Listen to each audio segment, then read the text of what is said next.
Honorable assistance, en vos titres et fonctions respectives, nous vous souhaitons la bienvenue cet après-midi pour la cérémonie de clôture du programme Procom. Cette cérémonie de clôture du programme Procom sera axée sur les résultats, les leçons tirées et les recommandations pour les futurs programmes du secteur privé malgache. Tout de suite, sans tarder, mesdames et messieurs, nous allons passer à la projection du film sur les résultats de Procom.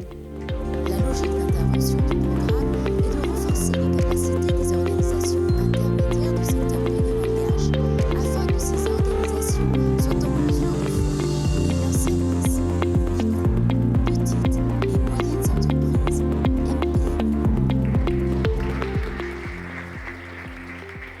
Merci à tous d'être là. Merci de venir nombreux. C'est toujours joli de voir toute la famille de Procom ensemble. La séance est très simple. Je vais faire une petite présentation avec l'équipe sur les résultats obtenus par Procom. La stratégie, c'est très simple.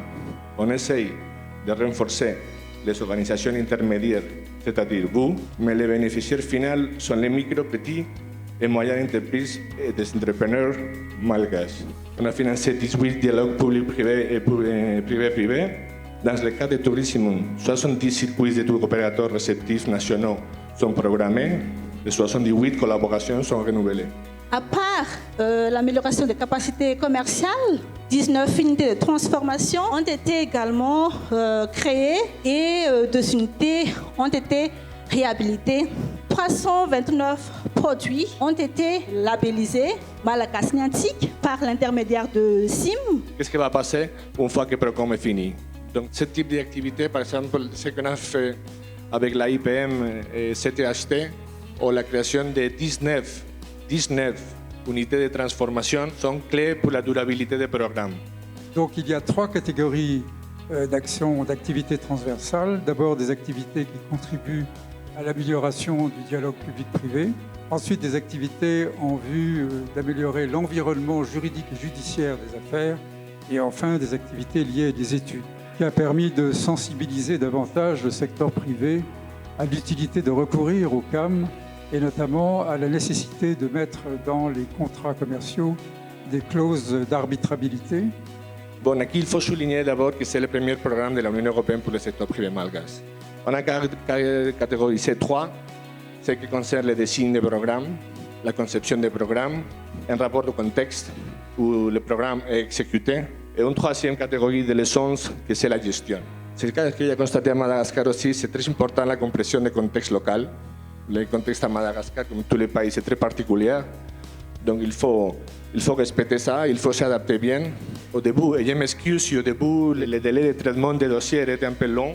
On a essayé d'améliorer ça, de corriger ça. On a renforcé l'équipe. Et je crois que ça, les dernières années d'exécution, a amélioré beaucoup. On va passer au débat. Cet appui du Procom a permis de faire connaître beaucoup plus auprès des MPME, auprès du milieu judiciaire, les activités du CAM. Le cluster Cheese quand même, a pu bénéficier d'une subvention et qui nous a permis vraiment d'être visible. Et nous avons pu passer notre audit de transition grâce à cet appui. En écoutant un peu les uns et les autres, on peut unanimement dire quand même que ça a été positif. On remercie vraiment le Procom parce que...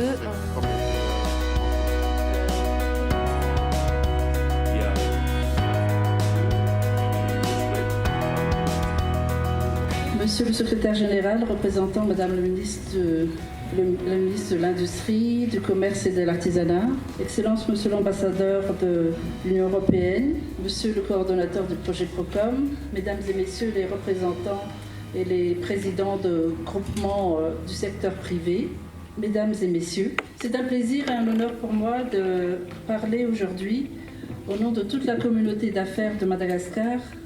Et je saisis quand même l'occasion, monsieur le coordinateur, pour dire que c'est vrai, on a attendu longtemps pour avoir un projet secteur privé. Et donc, nous sommes très contents que, à nouveau, l'Union européenne s'intéresse au secteur privé. Merci à tous, merci à toute l'équipe de Procom, merci bien sûr au ministère pour avoir mis à disposition ce projet. Et merci bien sûr à la délégation de l'Union européenne. Il est reconnu qu'avoir un emploi décent, c'est la meilleure façon d'échapper à la pauvreté. le secteur privé est le moteur de la croissance inclusive et de la création d'emplois. La coopération entre l'Union européenne et Madagascar datait d'il y a 60 ans. On a travaillé plusieurs zones d'intervention, infrastructures, énergie, économie, politique et bien sûr, maintenant, secteur privé, madame. Il faut quitter le pays, ce pays merveilleux, mais j'espère de revenir bientôt pour mener les padères.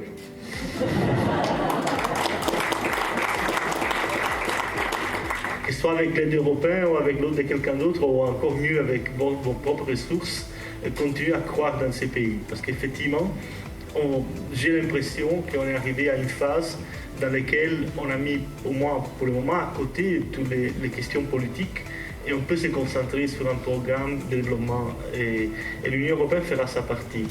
En effet, on a des axes importants de développement, en particulier les réseaux des infrastructures qu'on aimerait pouvoir, à partir de l'année prochaine, investir. Le gouvernement a la conviction qu'avoir un secteur privé fort, dynamique et visionnaire suppose avoir un développement économique soutenu, car ce sont les entreprises qui créent la richesse et les emplois à travers leurs activités productives.